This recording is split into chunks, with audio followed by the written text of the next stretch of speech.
Hello, everyone. I am Theresa Bartelle, financial coach with Bartelle's Financial Coaching. And I'm Johnny Bartelle, business manager and spouse. First of all, we want to say thank you so much for watching us today. Thank you for joining our channel. And today we will be interviewing a real estate expert. And the reason why we decided to bring on a real estate expert is because it's the beginning of the year and many of you may be trying to get your finances in line to buy a home. But what I can say to you is if you are in debt and if you are living paycheck to paycheck, what I can assure you of is that you're really not ready to buy a home. You need to get your finances in order first before you take that big leap of faith. And when we bought our first home, and a lot of it was because it was a lack of knowledge and inexperience, we bought a home in a very scary situation now when we look back on it. And would you like to explain to them the type of loan that we had to buy our home? Well, back in the day, the scripture says our people perish for lack of knowledge. Well, I think when we bought our first home, we had that lack of knowledge where we had a loan that was kind of weird. It was an interest loan versus a fixed variable loan. And that loan what I mean by fixed variable, it was fixed for a certain amount of years. And then after that fixed term ended, then it became variable and it would adjust, the interest rate would adjust based on what the market was at during that time.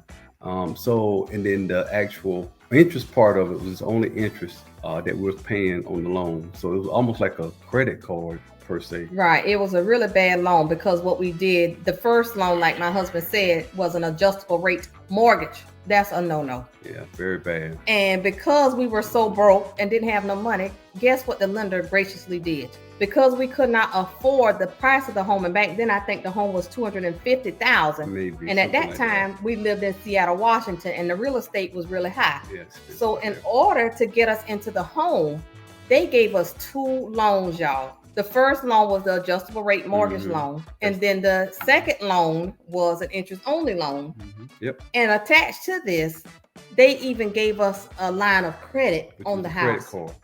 Yes. That was tied to the interest only part of it. Right. And so the scary thing is once that 7-year period was over, our loan was going to readjust and our interest rate would have been whatever the market was going for at that time.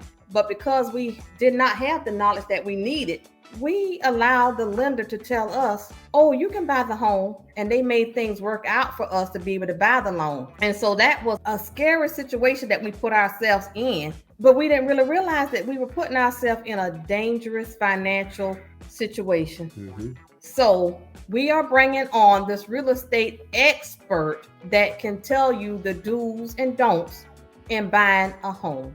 Yes. And as a result of the lenders coming up with these creative ways to get people into homes that they couldn't afford is one of the reasons why the market crashed in 2008. Yeah. So now the lending process is a little bit more stricter, but still I'm sure there are people out there that will convince you that you can buy a home that you really cannot afford. So again, this is Bartelle's Financial Coaching. And if you enjoy our show, we ask that you like it and that you subscribe to our channel. We'll be here every Thursday bringing you new content. So sit back, relax, take notes, and enjoy the show. Thanks again for watching. Hello, Eric. How are you doing today? I'm fine.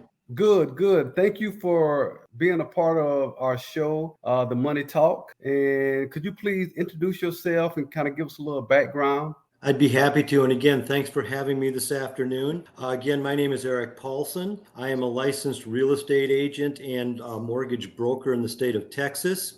I started in this business in 1981 when the rates were 19%. Wow. So I've run a full gamut of ups and downs in the financial markets. This is my fourth or fifth recession that I've been through. So it's enabled me to gain a lot of experience. Now I spend a lot of time passing that on. I'm a teacher at a local real estate school, and I teach the 6 pre-license courses for a real estate license and the 3 pre-license courses to get your mortgage license. Wonderful. Wow. And then you mentioned the word that sparked my attention, like in the real estate world. How are you able to determine like now if we are like in a recession? Well, I maybe I used the wrong word, but think about what's happened in the last probably 15 months. The Fed has raised the rate every month when they meet until last month. And that has put a chokehold on the real estate industry. And unfortunately, the market has slowed down, but that's not necessarily a bad thing. Because I think about when we went through what I call the nuclear market, and that was a market about 2 years ago that I, in my experience, have never seen in my life. At that time, we were doing 30-year fixed rate mortgages for car loan rates. And what I mean by that is 2.5% to 3% for 30 years. I never would have thought I would see that ever in my lifetime, and I doubt we'll ever see it again. So a lot of this stems from what happened at that particular time. Okay, Wow. okay. And then like my next question for you is like, we're in 2024 now. So I Yeah. think it was in 2022, and I know you know, but like when all the people like moved and transitioned after COVID, and the people were just like buying houses and paying all this money like to get into the houses, like how do you think that's going to affect us in the long run? Because a lot of people probably overpaid. Oh, they definitely overpaid. Let me put this into perspective for you. And I'm speaking about the Austin market only, okay? But in the first quarter of 2020, there were 2 homes in Austin, Texas that sold for between $100,000 and $300,000 over the list price. 2 of them. Oh. Okay, 2. Hold on, it gets better. Flash forward to the first quarter of 2021, there were over 1,400 homes that sold for between $100,000 and $300,000 over list price. That kind of puts into perspective the type of market that we were dealing with. And again, it all comes back to the old economic law of supply and demand. There was no inventory, and that's what drove the prices up. And you had all this influx of people that needed housing, and they were willing to do whatever it took. So my question to you is, because that's pretty interesting. So since they paid that much over the actual asking price of the home, how will that impact them in the future when it comes to possibly if they want to sell their home, or if they decided they wanted to do something different, maybe move another state? How would that impact them later? I think it'll definitely impact them on the short term. Okay. Because they haven't given the market enough time to try and catch up with them. In the long term, they should be okay because the market is going to appreciate. I believe I saw a figure yesterday that they're thinking about maybe 2.8 to 3% appreciation in 2024. So again, if they stay there long enough, the market will catch up to them. But if they're doing short term, they'll probably take a hit. Oh, wow. And so like talking about that, but then we'll go back to what you're doing now. So right now you said you're like a real estate teacher and you're teaching realtors how to go out, take the test and sell houses, correct? Yes. I teach the pre-license courses that they have to take before they can take the test to get their license. Okay. And so now let's jump into the aspect of someone buying a home. Can we discuss the do's and don'ts that I know you are aware of that people don't need to do if they're in the market for a home? The first thing I would say is get your financial house in order. Pull your credit. You can go to annualcreditreport.com and you can get a copy of your credit report for free from all 3 bureaus. Now, when they first enacted this, you could only do it once a year. Then COVID came and you could do it once a month. Now you can do it once a week forever. So get your financial house in order. Look at your credit report. Over 60% of credit reports have some sort of a mistake on them. And you want to look and make sure that everything on there is accurate and that there isn't anything on there that shouldn't be on there, because then that's an indication of identity theft. And you should be checking your credit every week, period, whether you're buying a home or not. Wow. I didn't know that. I didn't know that. Wow. And so you recommend that because the identity theft, we're really almost like in a crisis where people are. Oh, absolutely. Yeah. I purchased an encrypted email account. Okay. And I had just read an article that if you had a 12-character password, they said it would take a hacker 30 years to get into that account. I had a 14-character password. So I thought, hey, I'm in pretty good shape. 2 days later, it got hacked into by the Chinese government. I'm not kidding you. they sent out, and this is not funny, because they sent out an email to all my clients asking them to buy a $150 Target gift card and send it to me. That wasn't funny. And No. but that gives you an idea that these people are very sophisticated, and especially these phishing schemes are extremely sophisticated now. So you really have to have your A game. And I don't even open an email now if I don't know who it's from.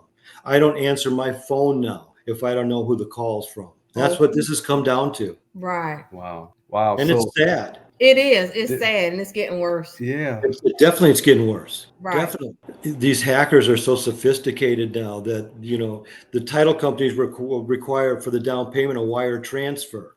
And these hackers go in and change the wiring instructions. So it ends up in a completely different place. These are all things that go on. There are people hacking into the centralized appraisal district, and they're falsifying satisfactions of liens on homes and then taking the loans out on them. And the seller doesn't even know about it. So they definitely, so now for someone to be able to stay on top of that includes checking their credit report, because like, how would a homeowner know if someone did that to them? Like, it could happen and you not even know. If they check their credit? Yeah. So like how would they know if someone went in there? That would show up as an inquiry. Oh, On their credit report. Okay. Now there is financial institutions. Let's say that you have a credit card, and your financial institution can do what's called a soft pull on your credit report, and it doesn't affect your score, but it doesn't show up as an inquiry either. And all they're doing is looking at your report to see if anything's changed, because they might lower your credit limit. They could even cancel the account if there's been some significant changes. Wow. Yeah. See, that's information that we didn't know. So again, I have to thank you for coming on to the show with us, because you're educating us. Yes, that's pretty powerful information. Right. So we didn't know that either. And so like, now that you've mentioned the credit report, what else do people need to have in place before they even consider buying a house? They would have to have at least a 3% down payment at a minimum, or a gift from a family member for that 3% down payment. So they need to get they need to make sure their credit is correct. Then once they do that, then we'll find out what their score is. But again, just to give you an idea, credit reports have gone up about 400% since last year. A credit report for a couple last year was $27. Now it's $75. Whoa. So, the market is constantly changing, and you have to keep up with it. But especially a first-time home buyer, just make sure to pay down as much debt as you can, so you go in with as little debt as possible. But talk to a lender and talk to somebody that you can trust, and have them get you right on the right path before you even think about going out and looking at a home. You have to have a pre-approval letter from a lender before a seller will even consider your offer. Wow. And so for those who are not sure what a pre-approval letter is and what the process is to get a pre-approval, can you explain that process also? Absolutely.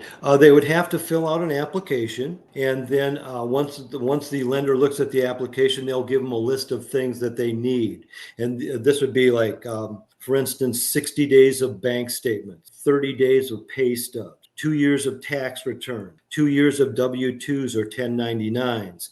Once we have all that data that we can back up the information on the application, then we can get what's called a pre-approval. And that tells them how much they're approved for on their mortgage. Okay. So it helps the agent figure out what price range to show them. Nice. Yeah. And a pre-approval isn't a long process. As long as they get the documents to the lender in a very short term, they should be able to get a pre-approval within a week. Okay. So far we got check your credit report to make sure your credits look good. Have 3% down for a down payment on the home, and also pre-approval letter. So what else do they need to think about before actually going to purchase a home? And then that in and of itself could be a fairly long process. Okay. So get that out of the way first. Okay. And the problem is that most people don't want to go through that process. So they'll kind of jump the gun and try and speed it up. And that's a recipe for disaster. Okay. Mm. And then, a lot of the young people, they may not know what the 3% is. Can you tell them what they're basing the 3% off? But so like for me, I know if we're going to buy a house for a certain price, it's 3% off that price. 3% it's 3% of the sale price. Right. Okay. So for you all that are listening to Mr. Eric, if you're going out to buy a house, if the house is $250,000, like he said, whatever the sale price is of that house, you need to have 3% of $250,000. Which in this example would be $7,500. Right. Before you even think about it. And then you need to have your debt manageable, under control before you go out to buy a house. And then what I want to add on to what you said is what me and my husband has learned over the years is that just because the bank tell you that you can afford a house at a certain price, really you can't go by what the bank says. Like, it's wonderful if they tell you can afford a $250,000 house, but with your lifestyle, can you really afford a $250,000 house? So can you talk to the audience a little bit about how to trust the amount that the bank says that they can afford? There are two separate things there. What the bank tells you can afford is what they come up with using their calculation, their qualification calculations. What you can afford is a completely different thing, and you need to look at your budget. And not a lot of home buyers understand there are going to be maintenance costs. There are going to be utility costs. Yes. There are additional costs on this that are just beyond your monthly payment. And they have to take that into consideration and add all those up and figure a budget from there. Now, Mr. Eric, that's pretty powerful. I hate to do this to you, but that was very, very, very powerful. Can you say again to the audience the things that they need to take into account other than that mortgage payment? Utilities, maintenance, cell phone, cable, Starbucks, any debt that you have. And a lot of people might have to scale back a little bit because the cost of the homes are so high, the affordability is down. Okay.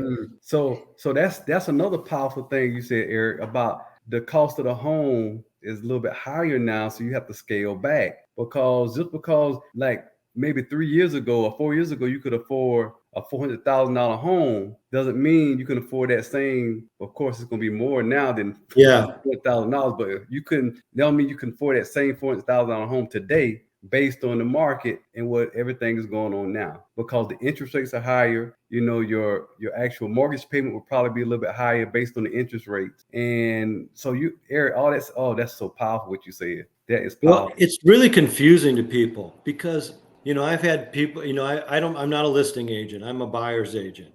I don't want to work with sellers. But I've heard sellers say. You got to tell us what a buyer's agent is. Yes, Eric, please. What's a buyer's agent? Buyer's agent represents the home buyer. They represent their interests and they negotiate on their behalf. Okay. And then what's the other side of that? If you're not the listing agent represents the seller. So if you're working with the listing agent or an agent, let's say, I don't want to get too deep into this, but think about Keller Williams. And I'm not picking on Keller Williams, but it's a large brokerage, isn't it? Right. So think about it. In a Keller Williams office, there's a broker in there. And every agent under that broker represents the seller. And so any listing that Keller Williams office has, every agent in that office is representing the seller unless they are representing the buyer through a written agreement. Guess what? I didn't know that either. And so, so when you are a buyer's agent, can you tell us a little bit about that? You're educating me now. You're representing the interests of the buyer instead of the seller. So you're negotiating against the seller and the listing agent. Okay, so that's on behalf of the buyer. Okay, and so why did you choose to be a buyer's agent instead of a listing agent? I don't take orders well. Well, that's a good answer. That's a good answer. I like it. Honest. And then some people, because a lot of us watch HGTV, and we see how they're doing these fixer-uppers, because we all love Chip and Joanna. What are your thoughts on people buying their first home as a fixer-upper? I wouldn't buy their first home as a fixer-upper. I would buy it. I would buy with as least amount of work as possible for the first one. First of all, this is the largest single investment that people will make in their entire life. I don't want them having to go into a home and start having to do a bunch of work to it, because that'll probably destroy their marriage. Wow. Think about that. Your first home, you're all excited, you're euphoric. And then Mhm. you walk in and it's like, wow, we got to do all this work to it. Yeah, That really could destroy a yeah, marriage. that's like a downer. You It excited. is. Now, I will say there are programs out there that are called rehabilitation loans that you can do. You could do a rehabilitation loan, but I wouldn't recommend it for a first-time buyer. A first-time buyer needs to learn the home buying process and get into the home and get used to owning a home. Then think about maybe buying another home and putting that first one as an investment property. Okay, so now you done went down another avenue, Eric. So now, if you, and I like that, because what you were saying is basically, if you own a home, first time homeowner, and you decide you want to purchase another home, well, if you can necessarily afford it, don't sell your first home, make it an investment property so you can have some revenue. Can you talk a little bit about that? Absolutely. Real estate is the easiest and the best way to build wealth in this country. And I tell my students, I ask them, how many of you have children? And every one of you, for every child you have, you should have an investment property for that child, because you wouldn't believe the amounts of student loan debt I see on applications. Don't send your kid to college with a bunch of student loans. Don't put them behind the 8 ball when they graduate. You know, people just don't think this stuff through. And it's amazing to me. Amazing. Eric, That's so did I understand you to just say, like, for instance, if we have 2 children, the smart thing to do would, we should have had 2 homes for investment properties? Well, now let's not beat yourselves up. You know, hindsight's always clear. But yes, if you have 2 homes, I would recommend you have an investment property for each child that you have. So when it's time to go to college, you can sell that home and send them through college so they don't come out of college behind the 8 ball. It's tough enough trying to come out of college. Let's not make it harder for them. Eric. I mean, this is finance 101. and that's pretty powerful, because a lot of people don't think about what you just said, right? They would think, especially in our society today, what they would think is, oh, I get to the point where I go to college and I'll go get a student loan, and, you know, I have to pay it back. And you want to pay on a student loan for years. And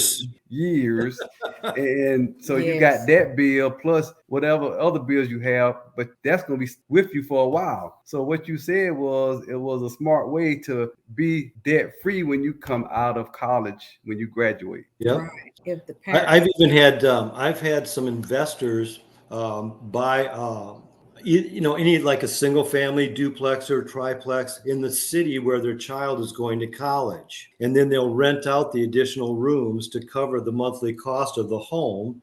And hopefully, if the child graduates, within, you know, 10, 15 years, then they will, they'll turn around and sell the home, and then they can pay off the debt that way too. Eric, I have to admit, this is so smart, and I've really never heard anyone recommend that, but that is such a smart way to do it. You know, the most thing we hear about is doing the 529 plan, but we know, and that's a good plan. It's not a bad plan. If your child goes to college, it's a good plan. Because if they don't, then you're gonna have a big fat tax bill. But if you buy an investment property, if you can afford it, if they don't go to college, okay, you got the property. Yes. So that is something to take note of. And then, like previous in our conversation, you mentioned title company. Can you explain to the audience what a title company is and like what they do with the home buying process? Well, once you have a signed contract, you have to deliver the contract, the earnest money, and the option fee to the title company within 3 business days. And the title company holds the earnest money. And so they're called a trust. And the title company basically performs 2 functions. They will provide a title commitment, and I'll talk about that in a second, but they also close the transaction for the buyer and the seller. So that's where the transaction actually closes. But title insurance protects the whoever the insured is against defects in title. And some common examples, or the ones that you see the most, are like documents that were recorded improperly or that were executed improperly, or satisfactions of liens that weren't recorded, things like that, like more little office procedural types of things. But sometimes those fall through the cracks. And if something pops up after you buy the home and you have title insurance, it'll protect you against something like that happening. Now, there are two types of title insurance. Okay. There's a lender's policy and an owner's policy. The lender is going to require the policy for the lender as a condition of the loan. And the lender's policy will always be in the amount of the mortgage. Now, the owner's policy is optional. You do not have to purchase the owner's policy, but that will be in the amount of the sale price. So it protects the buyer's down payment in the property. Okay. It's a one-time fee that's good as long as you're in the home and you have that mortgage. If you refinance, you'd have to get a different owner's policy. Okay. But as long as you have that mortgage, it's a one-time fee that's good as long as you have it. And it will protect you. It'll also pay attorney fees. And a good real estate attorney now is north of $600 an hour. So I can tell you that I personally would never buy a home without an owner's title policy, ever. I wouldn't even consider it. Okay, can you say that word one more time so they can hear it? I would never buy a home without an owner's title policy. Okay. All right. I like that. And then Eric, I want to, because in the midst of what you was explaining, you mentioned earnest money. Could you explain what earnest money is to the audience? Sure. Earnest money is a payment that goes along with the contract to show that the buyer is serious in their intent. Every transaction is going to require earnest money. Okay. Typically, what I see, and there's no set earnest money fee or there's no set percentage or anything, but typically what I see, it's in the range of about 1% of the sale price will be the earnest money. And that's going to be credited towards the down payment of the buyer at closing. Okay. So it's not like they lose it. It's just credited towards the down payment at closing. Okay. And then what's your question? And then I'm gonna, because this is tied to something earlier that you mentioned about the 3% down payment on the home. With that 1% earnest money, would that reduce your 3% down payment? Yep. Would you still have, okay, that's what. But you still have to pay the 3%. Correct. But at closing, you're only going to have to come up with 2% instead of 3% because you've got the 1% earnest money. Perfect. Okay. That makes sense? Yes, it does. Yes. Yeah. I'm going to make sure that was clear. So yes, let's say that your down payment is $50,000 and you write a $10,000 earnest money check. Okay. At closing, you'd have to bring a wire transfer, a check for $40,000. Yes. For the remainder of the down payment. Okay. Makes sense. Okay. Okay. So because you have 40 years of experience, can you tell the audience if they're considering buying a home, what they need to look for in a realtor? I would say ask their friends for recommendations. Okay. That would probably be the best way to do it. You know, if they have friends that have purchased homes, I'm sure they have opinions about the way that their realtor handled the transaction, good or bad. But, again, that's probably the best. Like, don't have them. I wouldn't Google, real estate agents in San Antonio and do it that way. You want to have some sort of a warm connection from somebody who might have already experienced their services. Okay. Yeah. And see, with me, I'm glad you mentioned that because I'm like a Google searcher. So audience, if you're listening, please listen to Mr. Eric. Get a referral for a realtor. Don't do a Google search and just go out there and find a realtor. Yeah. And don't go through open houses and look for one there either. And then what's the reason for not looking for one through open houses? Because most of the people that do open houses are brand new agents. And so they might not have a good idea what they're doing yet. Oh, I didn't think about that. So if they're doing a bunch of open houses. Oh, wow. Experienced agents aren't going to be doing open houses. Typically, they don't want to work on the weekends. And they've paid their dues to the point where they don't have to. Mr. Eric, that's pretty powerful. That's powerful because again, I'm not ashamed to say it. I'm just transparent. And audience, what you see is what you get. And I did not know that the realtors that do open houses are fairly new. Not all of them, but the majority of them are. Yeah, because that's a good way for them to get their business started, is to pick up buyers in open houses. Well, Mr. Eric, Didn't know that. I didn't know that. And I guess one of the reasons why I guess I'm a little stunned, we have our son and daughter, our daughter and son-in-law Yes. put up a house for sale, and the realtor was putting their house on an open house every weekend, Yes. every Yeah, every weekend. Was he doing the open or somebody else? She was doing it herself. She was doing it. Okay, good. She was doing it herself. Yeah, but I think that's the good way. it's a good way. But now that you said that, I'm thinking the reason why she probably did all those open houses is because she had not paid her dues yet. She was a new realtor. It's a strong could possibly be. I'm not saying it is, but it could possibly be that. That's a strong possibility. Mm-hmm. I'll tell you that I won't do an open house. So you're still selling houses? A little bit. I'm more of a lender than a realtor just because I spend so much time teaching. Okay, so when you say you're more of a lender now. Mm-hmm. But I do have a real estate license, and I do sell a few homes a year. Okay, so can you explain to people then what PMI is and when they have to pay PMI? If you have less than a 20% down payment, you have to pay PMI, and that stands for private mortgage insurance. And that's only going to be enforced on a conventional loan. If you have an FHA loan, they call it MIP, which is mortgage insurance premium. They're the exact same thing, but they're just called two different things. So what you were talking about, Theresa, was PMI, and that's for a conventional mortgage. Now, once you reach that 20% of equity, then theoretically you can drop the mortgage insurance.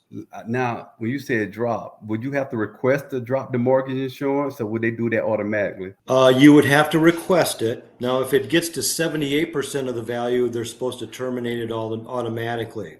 But there's one thing missing that they don't give us credit for, and that's appreciation.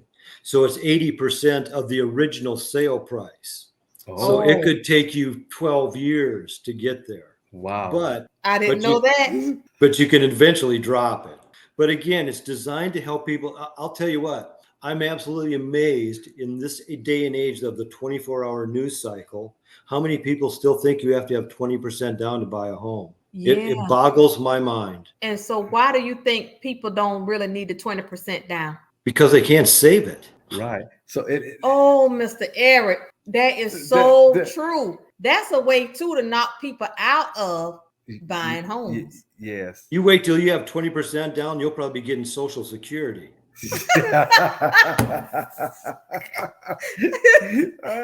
But it is a lot, because when you think about it, if you buy a $350,000 house, what is that, like 30,000? How much is 20% of 35? 350,000. 70,000.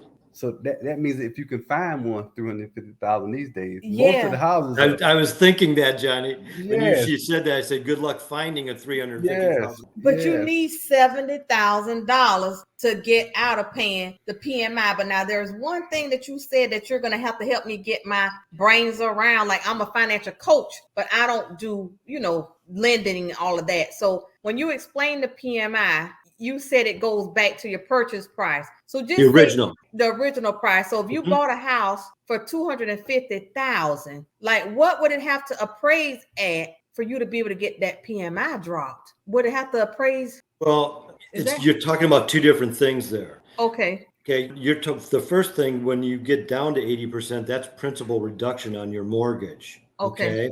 That doesn't have to do with appreciation.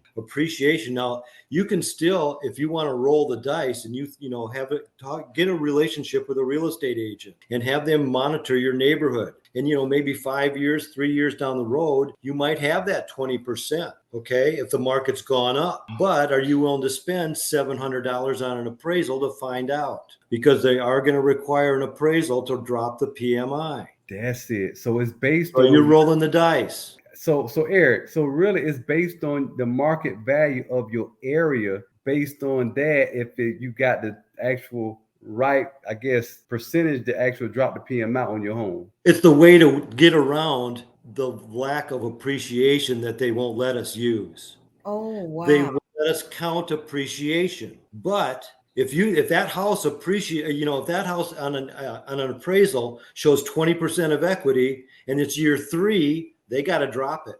Okay, you just have to get that You get that appraisal. appraisal. Well, yeah, but you also, that what I'm saying is you got to keep track of your market area and see what the homes are selling for before you roll the dice on the appraisal. Okay, And okay, it could be 2 years, it could be 5 years. But I right. know it's going to be a lot shorter than waiting for the 80% of the original value. Okay, okay, and It's that going to be a makes lot shorter time frame. Mhm. okay. And Yeah. then, like, what I want to ask you too is a lot of the financial experts that I listen to and that I follow, what they're recommending now to home buyers is that even because the mortgage interest rates are high, they're saying still go ahead and buy the home, and when the rates drop, refinance the home. What are your thoughts on about that?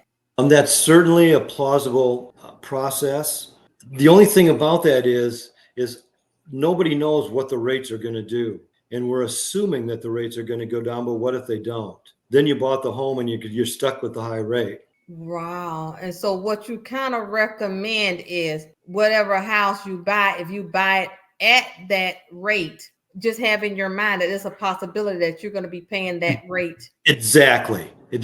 Don't buy it with the thought, well, hey, I'm going to save a few $100s down the road here. Be prepared to pay that rate. And then if anything happens, then that's positive, then it's a good thing. But if it But you don't, have to be ready. You have to be prepared to pay whatever you get. Yeah, and see that's Nobody knows when the rates are going to drop. correct. That's Eric, the problem. Eric, and you're right, because that's the flip side. You can go into it with the high interest rate, but the flip side is what if it don't drop? right? Because, Yeah. and I'll be honest, I've listened to them so much and I honor them and I follow them. And I'm just almost thinking, well, okay, well, yeah, the interest rate might be 6.5 or 7% today. Well, if you can afford the house, go ahead and buy it, because in a couple of years, when the interest rates drop, you just refinance. Well, plus the home's going to be more expensive too. You got to think about that. That's another tag. Okay. Because the interest rate and the home, because what if the interest rate don't drop? And then what if it does drop? And then but the home is more expensive. Yes. No, the home's going to go up in value. You're right. Okay, Exactly. okay. Yes. Yeah. Okay, so then that will be a good thing if it goes up in value. It's just that you cannot buy. So audience, listen to Mr. Eric. He has 40 years of experience. Do not go into buying a house at this interest rate thinking that you're going to be able to refinance it and get a lower interest rate. Just have an open mind that you may not be able to do that, in a reasonable amount of time. Mhm. So that's really nothing to play with. But like lenders, might be telling people this to get them into a house. Well, the realtors will be telling them that to get them into the home. Say that one more time, Mr. Eric. The realtors will tell them that to get them into the home. Wow. Right. They will, so they can make a sale on that house. This is so good. And so now we've talked to them about the debt. We talked to them about the PMI. So now I want you to talk a little bit, because you work for the buyer, which is great. I'm so glad that you do that. So how do you feel about home inspections? I will tell you that if my client, the buyer, doesn't have a home inspection, I have them sign a waiver that says we talked about the home inspection. I strenuously recommended a home inspection, and they decided on their own not to have the home inspection. And if they won't sign it, and some of them won't, I sign it and say they refuse to sign. I put it in the file. Because what's happening now is, and I'm sure it's happening in your market too, all these people during the nuclear market waived these inspections because they wanted to make their contracts as clean as possible. Well, now they're discovering defects in the home, and they're turning around and suing their agent, saying that you never told me to have an inspection. You kidding, right? No, I'm not kidding. So in other words, when they was purchasing the home, and most agents, at least the ones I know, will tell you that you need a home inspection. Absolutely.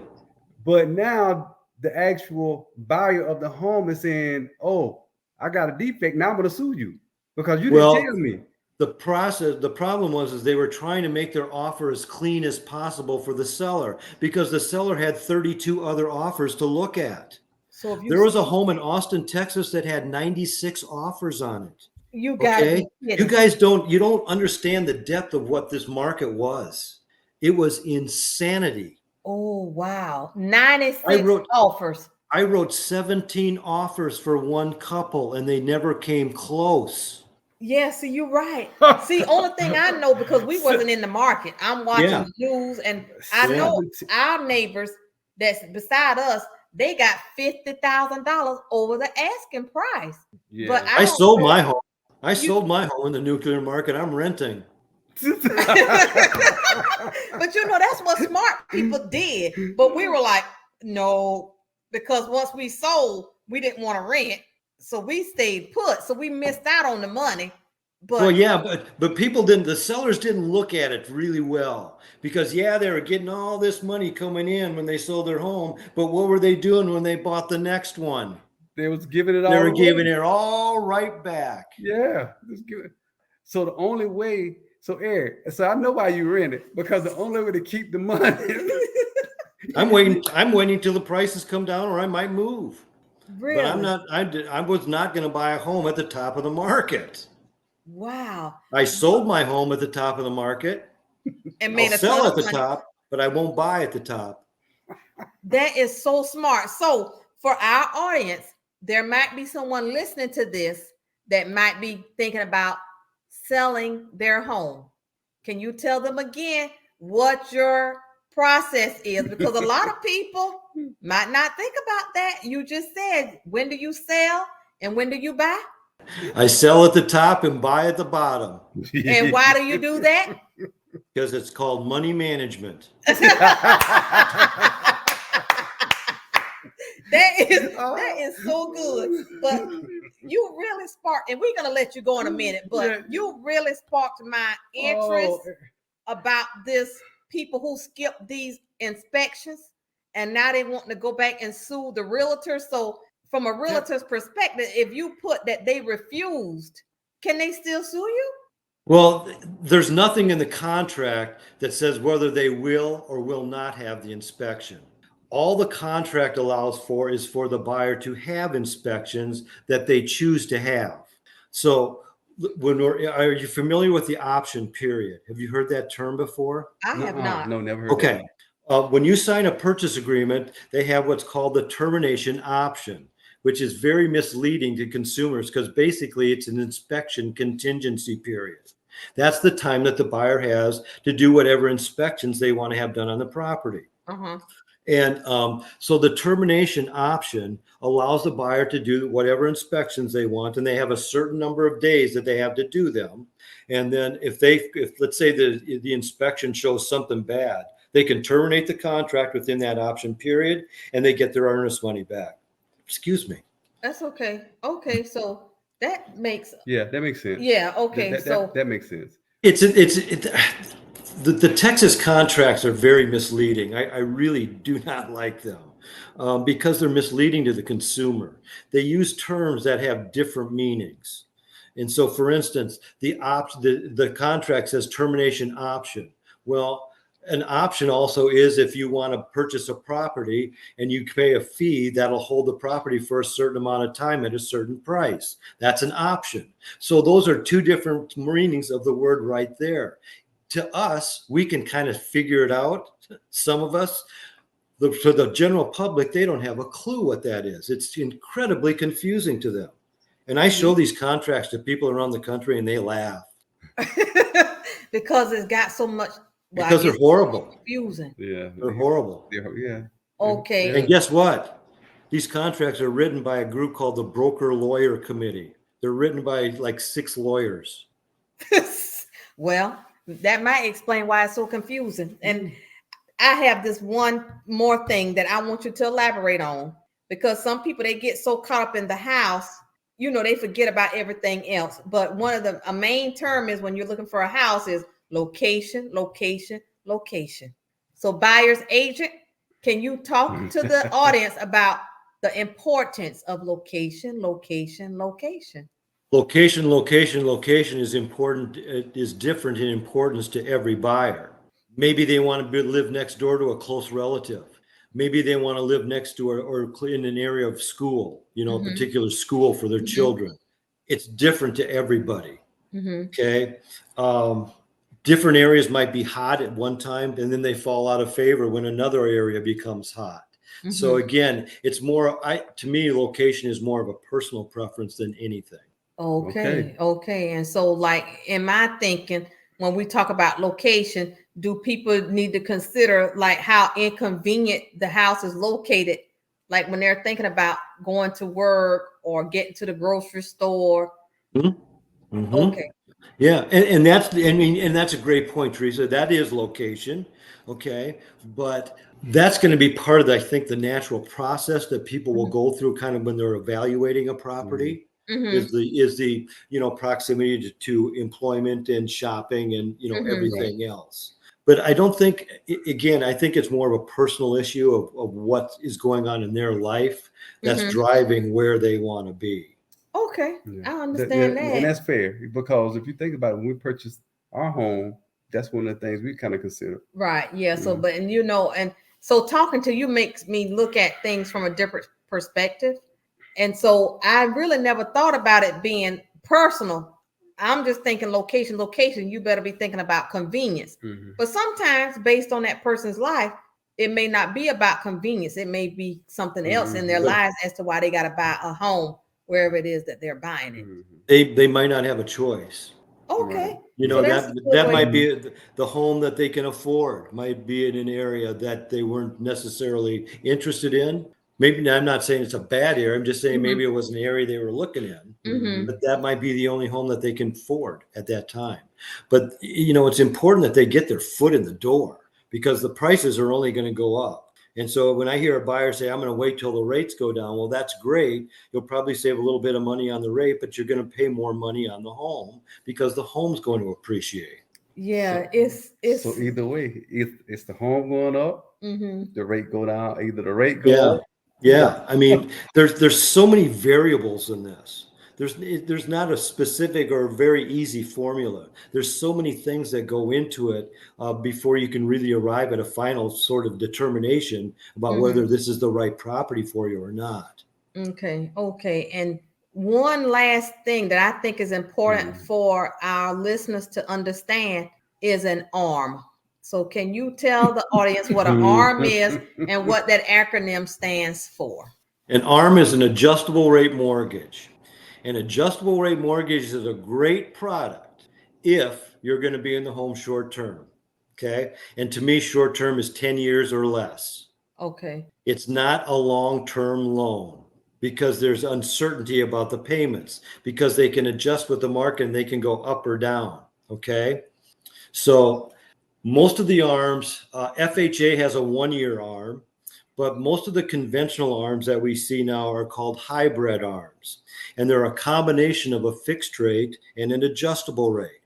So for instance, there are a number of the products, but one is called a 3-6 ARM. And what that means is it's a fixed rate for the first 3 years, and then it converts automatically to a 6-month ARM for the rest of the term of the loan after that. Okay, and when you say a 6-month ARM, that means it's going to change every 6 months. The mortgage payment, basically. Well, right? Typically, but the rate is going to change every 6 months. That's scary. Yeah. But they have 3-6, they have 5-6, they have 7-6, they even have 10-6. So it would be a 10-year fixed rate and then a 6-month adjustable. So you can adjust the term on the front end, on the fixed rate part.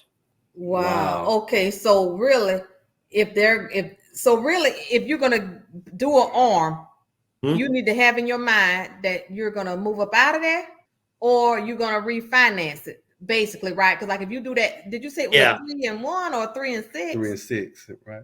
It was 3. Yeah, I used to do these. I was very active in the relocation industry. So I was working with a lot of people moving into the city. And they would tell me, they'd say, hey, Eric, I know for a fact that my company's going to move me in 5 to 7 years. So instead of giving them, why would I give them a 30-year fixed rate when I can give them a 7-6 ARM that's going to give them a better rate for the time that they're there? They'll move before it switches to the 6-month ARM and everybody comes out ahead. Okay, but that's a good way of looking at it. I didn't think about it that way. So ARMs are basically for people who don't plan on staying in the home Short term. They get a bad knock on them. Okay. Mm-hmm. My first home sale in my career in 1981 was on an ARM.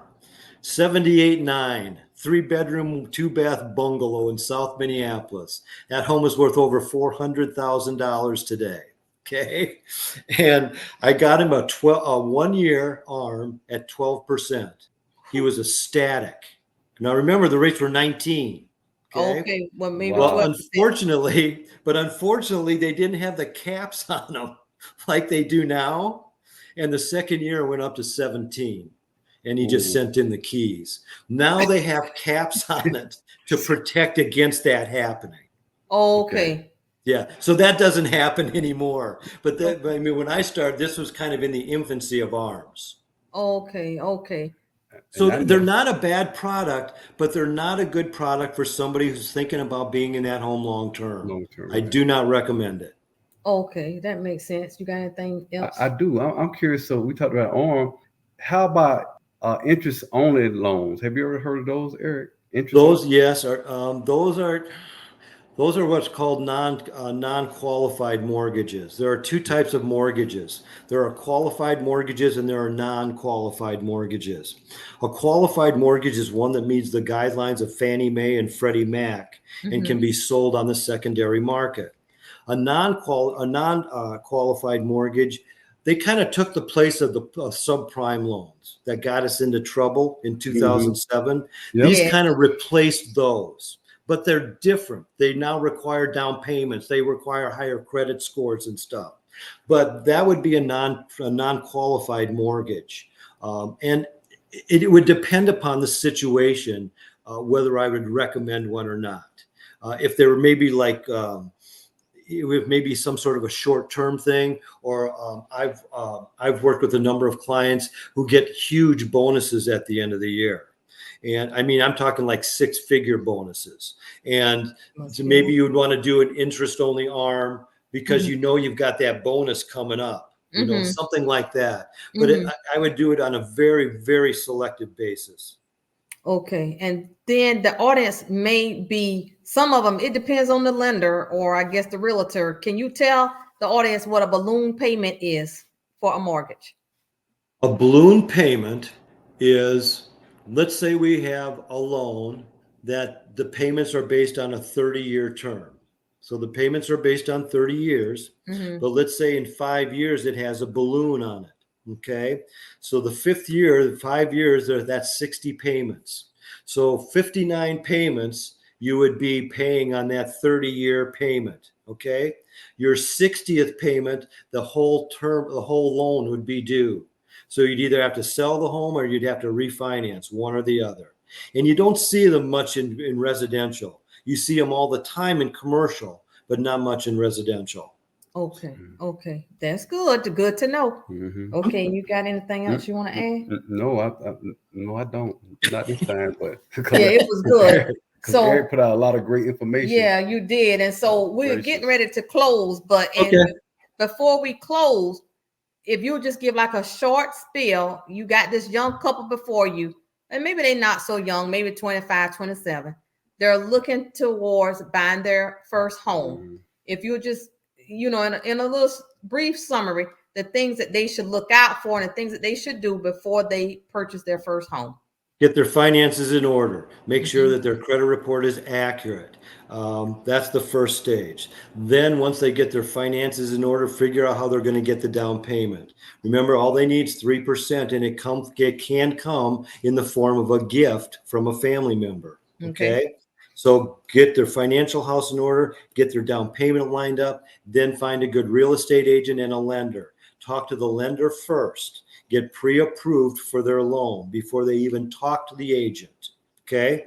And then find a good agent and again, do that through word of mouth, through their friends. Find out who their friends worked with and if they had a good relationship with them and if their agent did a good job. Then they can start the home buying process. But I will not even take a buyer out until I have a pre-approval letter and a signed buyer rep agreement. Okay. All right. Okay. All right. Well, and you just mentioned something else I think the audience needs to know.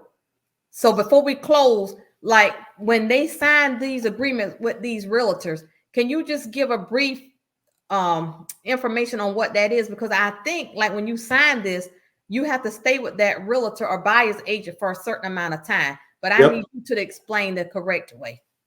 You're absolutely correct. Agents will try and get you to sign. Maybe they'll try and get you to sign a 1 month. I've seen 3. I've seen 6 months. And unless you know them, why in the world would you sign a long-term contract with them? But quite frankly, you can get out of that contract. You can terminate those contracts without a fee. So I would just be really selective. I wouldn't worry about the buyer rep agreement per se. I would worry about finding a good agent first, and they'll take care of everything. Okay. A good agent's going to take care of that buyer rep agreement. They're going to be able to advise you on this stuff. I'll tell you, I've talked people out of more homes than I've ever sold. Really? Absolutely. Wow. But you did that though to protect them. Yeah. Right. If I see something wrong or if I know something's wrong, you darn well better bet I'm going to talk about it. Right. Yes. Because they're my client. Yes. Right. I have a fiduciary legal responsibility and duty to them. Okay. Nice. Well, that's nice. Well, I want to say thank you so much for educating us first. Yeah, because that was right, and to our audience, because I'm hoping the information that you provided is going to save someone, even if it's just one, from making a horrific financial decision in buying a house. It's like getting a bad haircut. You can grow out of a bad haircut, but you can't grow out of a bad real estate deal. That's right. Ooh, yes. Can you say that one more time? You can grow out of a bad haircut, but you can't grow out of a bad real estate deal. Right, right. Well, okay. Well, and these transactions are complicated. These are not easy transactions. And I don't think that the majority of people in this industry realize the importance of how important these transactions are and the legal ramifications of them. Right. And I believe you're absolutely correct on that. Well, unfortunately. Unfortunately, Mr. Eric, thank you so much. My pleasure. Yes, and maybe later we really may end up having to bring you back onto the show to let's do this again or touch on some more topics concerning real estate. But I want to say thank you so much from Bartelle's Financial Coaching. Thank you, Eric. Thank you very much. Thank you. Hey, it was my pleasure. It was great to meet both of you, and I'll be happy to come back. Okay, thank you so much, and you enjoy the rest of your day, sir. Okay, thank you. Bye-bye. Right, bye-bye. Y'all, I hope that this was educational for you.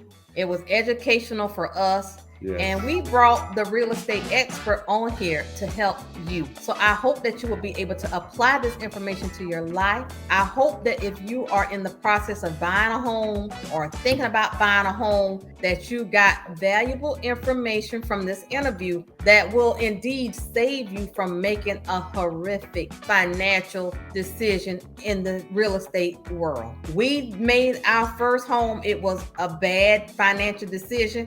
But by God's grace, he got us out of the house. When we put it up for sale, it sold within the first day. First day it sold. Yes, but don't put yourself in a situation that you don't need to. So from Bartelle's Financial Coaching, we would like to say thank you so much for watching our show. Again, this is the Money Talk, where we talk about money. We love talking about money. And if you enjoyed the content, please subscribe to my channel. We'll be here every Thursday. Like it. And until next Thursday, God bless you. And we'll see you next week. Bye, y'all.